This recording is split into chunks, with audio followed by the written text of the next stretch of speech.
Long before the Wheel of Cursed Meals, or even the Wheel of Punishment, there was another punishment-based game show that I forced my ugly friends to do with me.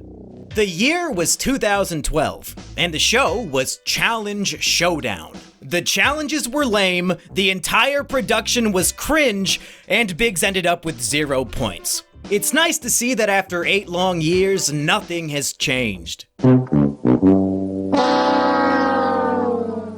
The idea for Challenge Showdown was that it would be a season-long program airing weekly on my YouTube channel, and each episode would focus on a single challenge. Currently, I prefer the method of doing all the challenges in one giant 40-minute video instead of spreading them out week by week, but ultimately, the show was cancelled after 4 episodes, so it wouldn't have mattered anyway. These Challenge Showdown videos from 2012 were actually my earliest taste of internet fame, as episode 2 ended up being my 3rd most viewed video from before the Mumkey Jones era. With just over 20,000 views, it only trails behind a random Widest Kids You Know sketch I uploaded, and a random clip of my friends competing in a foot race that somehow got 58,000 views. Probably because it was titled Caleb Strips in Public and then Runs a Foot Race. Put your clothes back on. So, why did episode 2 in particular become the 3rd most popular video of my teen years? It turns out, due to the utterly embarrassing and irredeemable nature of the video, users on 4chan became impassioned with sharing the video amongst themselves as much as possible. Was it because the video was hilarious and they all genuinely loved it? Well, if we take a look at the like to dislike ratio, you might get a pretty good idea. But we'll get to that in a little bit. And now, without further lowdown, let's take a look at Challenge Showdown. Today's challenge is called 25-hour energy. Brandon, get your foot out of my butthole! God damn! So our first challenge is called 25-hour energy. The premise is we have these 5 extra strength 5-hour energy bottles, and the person who is drawn has to drink all 5 of them. So now I'm going to have a quick presentation of the possible side effects of drinking all these at once. Yes, that's right. We dedicated an entire 7-minute pilot episode of a weekly YouTube series to seeing if a 17-year-old could swallow a cup full of energy drink. Haha, boy, I sure do hope somebody got fired for that blunder. According to eHow, drinking 5 bottles of 5-hour energy can cause a vitamin B6 overdose that leads to nerve toxicity or paralysis. This can also lead to an overdose of caffeine, which will lead to involuntary shaking, nausea, vomiting, irregular heartbeat, panic attacks, and disorientation. Gastrointestinal pain, dehydration, diarrhea, and headaches are also possible. After drawing names out of a hat, our buddy Chum is randomly selected to attempt the 25-hour energy challenge. You might recognize him as the antagonist of the extreme hide-and-seek tag videos that I talked about not too long ago. Haha, losers! I grabbed his ass. Can Chum complete this death-defying challenge? Is it even possible to drink a full glass of energy drink all at the same time? The video audience might have paid for a full seat, but they're only gonna need the edge, baby! Yeah, it'll fit. No, it won't. Barely. Should we get him a strap? It's like it was built for this. Oh, man. Okay, Chum. Here you go, buddy. How bad does it even taste? It's gonna taste like ass. Kind of like this. Here we go. Just chug it all at once. Get it done fast. Doesn't taste that bad. Then chug it. That looks like it's about 1 5-hour energy. Oh boy, here we go! Oh no!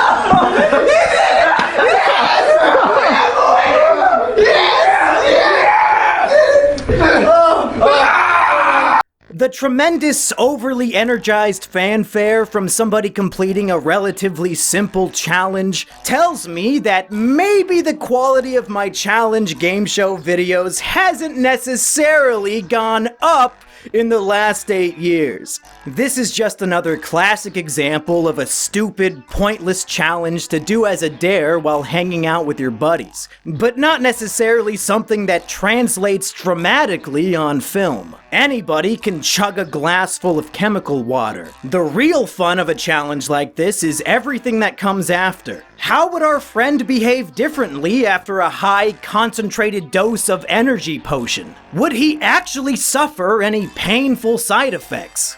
Well, unfortunately for the entertainment value of our video, nothing interesting happened. Oh, and for those of you wondering, yes, this is the basement from the Triflers.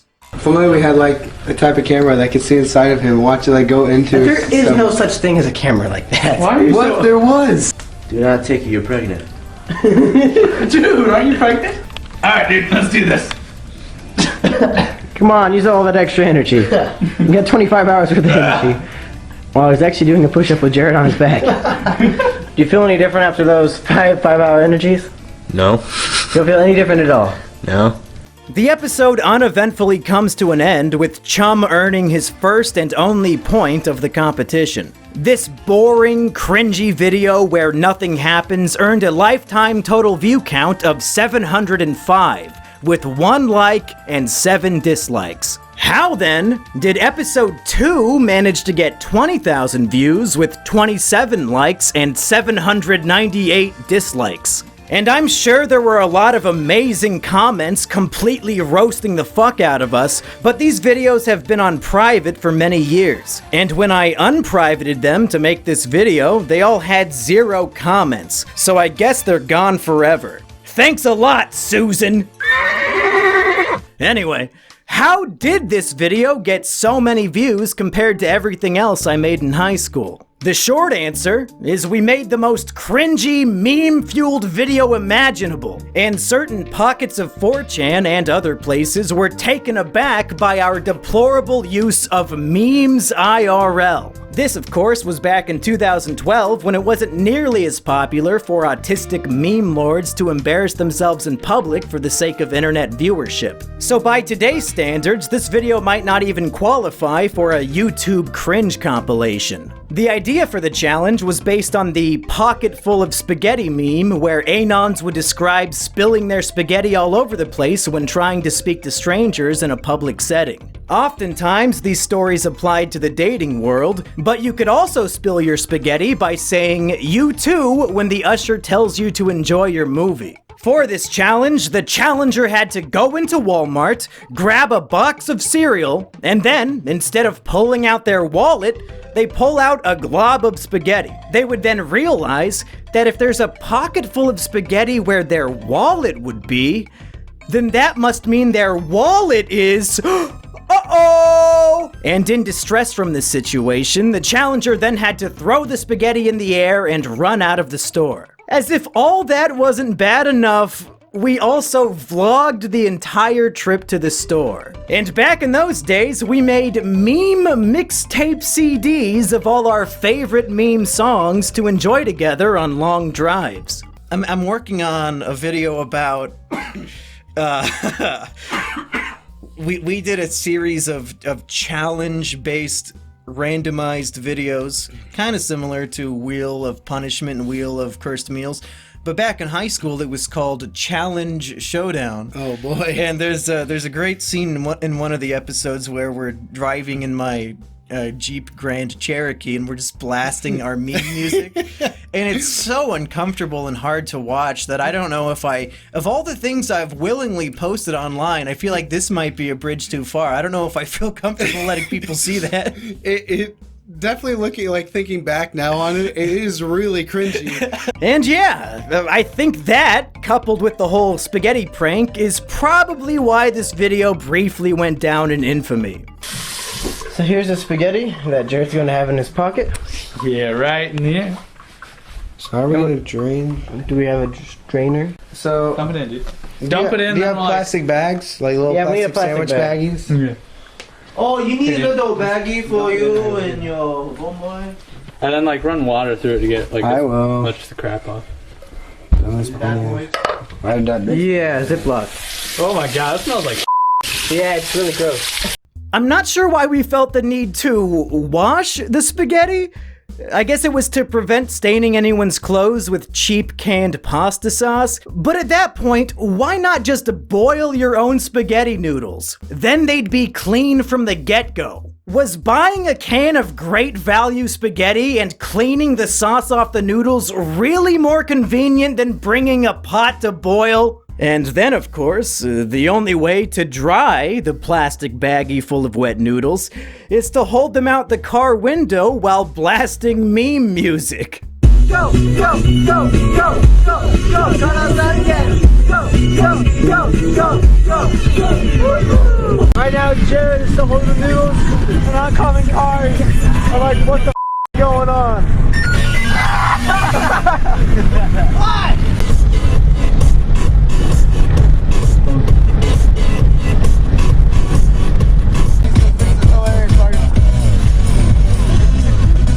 Oh, that's fine.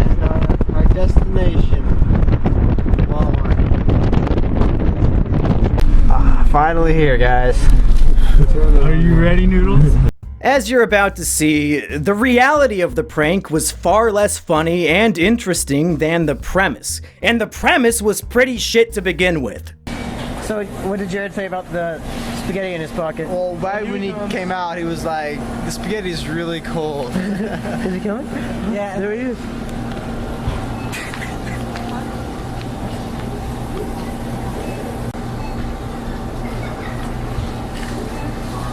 What's the kid doing? Out of all the cereal he could have chosen, why did he pick Liar? That box is Oh god, here we go. Hurry up, I can't take it anymore.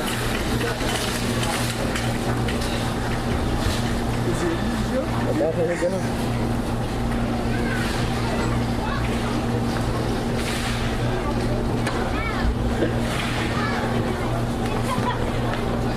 Oh god. What?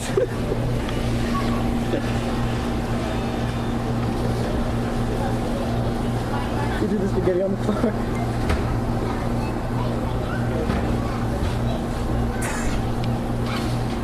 Jared successfully completes the challenge, but at what cost? Some poor old man working for minimum wage ends up looking confused for 5 seconds, and eventually some janitor has to sweep up some noodles. Truly riveting television. On top of all the other obvious issues with this video, I think our limited technology and resources definitely helped obliterate the production value to the point of unwatchability. We have no microphones or hidden cameras beyond the one that I'm holding, so the prank itself is pretty boring to watch. We can't even hear what Jared and the cashier are saying to each other. So instead of experiencing the prank in the moment, we instead have to settle for a post-prank summary. Okay, Jared, give me a play-by-play of exactly what happened. Well, I walked up there, handed the guy my food, and he checked it out. He said what the total was, and I reached into my pants, I pulled out spaghetti. I'm like, oh my god, where's my wallet? And I froze, just stared at him, dropped it, and ran. Wow, a guy explaining word for word what we just saw? What is this? A Simian Jimmy video about the cringy films he made in high school? So yeah, the video was a huge hit on 4chan, and Christopher Poole himself invited us all over to his house, and he officially declared us the kings of the internet. No big deal. Anyway, that's about all the nostalgia cringe I can handle for now. Especially since my challenge is coming up, and I'll probably vomit on my keyboard if I have to watch that right now. So consider this part 1 of a 2-part video. What sort of challenge will the monkey boy do? Will he win? Will you cringe? Find out next time on Game Grumps. Hey everybody, before I let you go, I just wanted to, apologize that I haven't posted on this channel as much as I usually like to. I'm going to try and start posting weekly again, like the good old days, but yeah, don't hold my feet to the fire too much. A monkey boy can only do so much. But if you are craving weekly monkey content, I am podcasting with Rusty Cage and Reactor, and Emp Lemon shows up pretty often too. over on the Trash Rats podcast channel. I guess I'll have a link in the description if you want to go check that out. And finally, a guy on Fiverr named Me David wanted me to end this video reading off a few short samplings of some of his god-awful fan fiction. So, I guess if you're in the mood for something horrible, yeah, sit back, relax, and listen as I show my wonderful patrons' names on screen. And if you want to make me say anything in my videos, you can. Just go to my Fiverr page, link also in the description. God of Soup by Me David. In the future. Here in Greece we have Zeus, god of thunder, Hades, god of the underworld, Ares, god of war. Who's that? Oh, that's Kratos, the most boring one of them all. God of Soup. Greece. Whenever God of War 2 takes place, BD, boy, yelled Kratos. Boy, bring me a ladle! Calliope then brought him a ladle, confused as to why he was calling her boy. Kratos was making Soup cursed eternally to have pots chained to his wrists. During the great cook-offs, he had asked the god of cooking to beat all of his enemies, and in return he would serve the god of cooking eternally. Kratos had regretted that day ever since, not because he hated the god, but mainly because the pots attached to his wrists weren't very convenient or comfortable. Plus, it wasn't even that big of a deal if he lost. All in all, it was just a really bad decision. One day Zeus thundered overhead and told Kratos to come to Mount Olympus. He obliged. Once Kratos was there, Zeus informed him that he'd heard that the god of cooking had a new apprentice. Yes, said Kratos, I am the god of soup. Zeus replied. Well then, make us some soup. After that, Kratos went flying through the pantry, putting anything and everything into a wrist pot, boiling it, and serving God tasted it and spat it out in disgust. Did you seriously use every damn thing in the pantry? Asked Zeus. No, stated Kratos, it was him, shouted Kratos, as he pointed at his master. Damn it, Jeffrey, this is the last straw. The gods then killed the god of cooking, and Kratos returned home to find that he'd left the stove on. The ashes of his burnt food clung to his skin as he realized what he'd done. His wife and daughter were fine, but his food had perished. The one thing that brought him happiness in this world burnt. This is Sonic's Poor Mental State by Me David. Sonis sat on his bed. He just defeated Eggman for the first time. Sonic had jumped on many robots. He had found all the Chaos Emeralds and became Soup Sos. Everyone had gathered at the center of town to applaud Sonic's valiant efforts. When Nosik came up to the pedestal to give a speech, he was booed off. The town wanted Soda Sheev, not realizing that soggy soda was Snock. Hearing them, Sandstorm became Soy Sauce. Seeing this, the crowd cheered until they saw him pull out a submachine gun. He fired round after round into the crowd until he ran out of bullets. Sludge Sandwich then pulled out a machete and levitated towards everyone. The crowd screamed as they were dismembered and disemboweled. Standing in the pile of blood and viscera, Sammy Sangrita pulled a Glock to his head and pulled the trigger. And finally, super sad story about Harry Potter. Emotional, I'm crying, by Me David. I'm sad, thought Harry. Okay.